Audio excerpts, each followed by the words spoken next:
Chief Minister Omar Abdullah on Tuesday visited Galwanpora in Budgam district to offer condolences to the family of the minor girl who was allegedly raped and murdered, an incident that has triggered widespread outrage and protests across the area.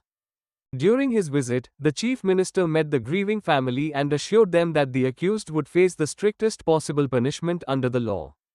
The brutal crime has sparked massive public protests, with residents demanding swift justice and stronger measures to ensure the safety of women and children.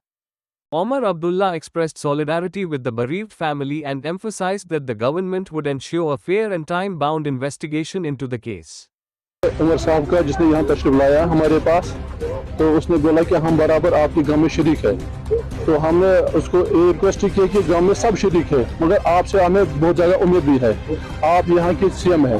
तो उसने बोला कि जैसे दिल्ली में वो rape case में fast track में कार्रवाई हुई, तो पहले उसने आश्वासन यही दिया कि फास्ट ट्रैक में इसकी कार्रवाई कराएंगे।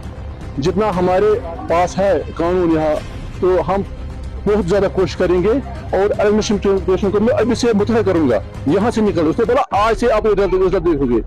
तो भरपूर उसने बोला, हमने फिर उसको बोला कि जो इसके सुलहकार है पीछे, जिन्होंने कैमरा उड़ाया, हमें बोला कि कातिल ने कैमरा लिया, तो बाद में वही था जो हमारे घर में घूम रहा था, बोल रहा था ये कि कैमरा किसने लिया है। तो उसका भाई था, वो सरकारी मुलाजिम है वो कुछ, तो हमने उसका भी निशानदेही किया। उनके घर वाले, अगर ये आज से कई सालों से ड्रग में मुलवस है, आज उन्हें ये काम भी किया है, रेप किया है, मर्डर किया है। जैसे आप और ड्रग पार्टनर के मकान हो रहे हैं, पहले मकान उड़ाओ, सीज करें इनके मकान। तो उसने बोला इंशाल्लाह कार्रवाई होगी, बहुत आश्वासन दिया। तो आपके वसात से हम ये कहते हैं कि आज तक बहुत से वादे हुए हैं, तो ऐसा न हो कि वही वादा रहे, वसील वादा रहे जो यहाँ दिया है। सीएम साहब को आपसे हम आपके जिले भीड़ में गुजारिश करते हैं, जो आपने यहाँ बोला अल्लाह और अल्लाह के रसूल के लिए, उसके बराबर उस पर अमल करना। तो उम्मीद भी हमें उससे है, नौजवान है वो हमारा सीएम, तो इंशाल्लाह। और दूसरी बात आपके वसात से मैं करता हूँ, हम बहुत ज़्यादा दिल दुखा है हमारा, हमारे बच्चे के साथ ये हाल हुआ है। अब हमें पता है कि पुलिस ने अच्छी तरह से अपनी कार्रवाई की है। अब ये मसला कोर्ट में जाएगा। जितने भी एडवोकेट साहबान हैं पूरे कश्मीर में, उनसे हमारे खानदान के जरिए ये गुजारिश है, अल्लाह और अल्लाह के रसूल के लिए, और हजरत सकीना जैसे वो मासूम थी ना करबला में, जैसे दरिंदे ने उसका वो दुपट्टा उठाया, सेम यही पोजीशन है, इसका साथ मत दो। अगर आपको पैसे की जरूरत है, मैं अपना जमीन बेचूंगा, उन एडवोकेट को मैं अब लाख चाहे 2 लाख चाहे मैं दूंगा उनको, मगर ये कश्मीर में बात रहे कि उसको एडवोकेट नहीं मिला था, वकील नहीं मिला था उसको केस लड़ने के लिए, क्योंकि आज ये दरिंदा निकला, कल और दरिंदे निकलेंगे।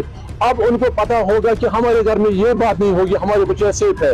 ये देखना, कोविड पहले उनके घर में गया था, फिर गरीब के घर में गया, गरीब तब भी काम करता था मजदूरी, मगर मिनिस्टर घर से नहीं निकल रहे थे, उनके लाशें पहले गिरी, फिर हमारी लाशें गिरी। अल्लाह का कानून है, अल्लाह का निज़ाम ये है कि पहले अल्लाह फिर उन्हीं को पकड़ता है जो उसमें सहूलियतकार बनते हैं। आपसे ये उम्मीद है कि जो आपने यहाँ रिकॉर्ड किया, आपके यहाँ बहुत मशहूर है, मीडिया के खास कर मशहूर है। मीडिया ने हमें सबसे पहले, जब बच्ची यहाँ 4 बजे निकली थी, 4:15 मीडिया यहाँ आया, 4:30 में मीडिया आया, बहुत साथ दिया हमारा। मीडिया के हमेशा मैंने बोला, मीडिया के जम्मू कश्मीर पुलिस ने हमें साथ दिया, फौज ने हमारा साथ दिया है, और जितने भी इस एरिया के और एरिया के जो लोग हैं उन्होंने हमारे पास आए, हम दबी की, उनके बहुत शुक्रिया।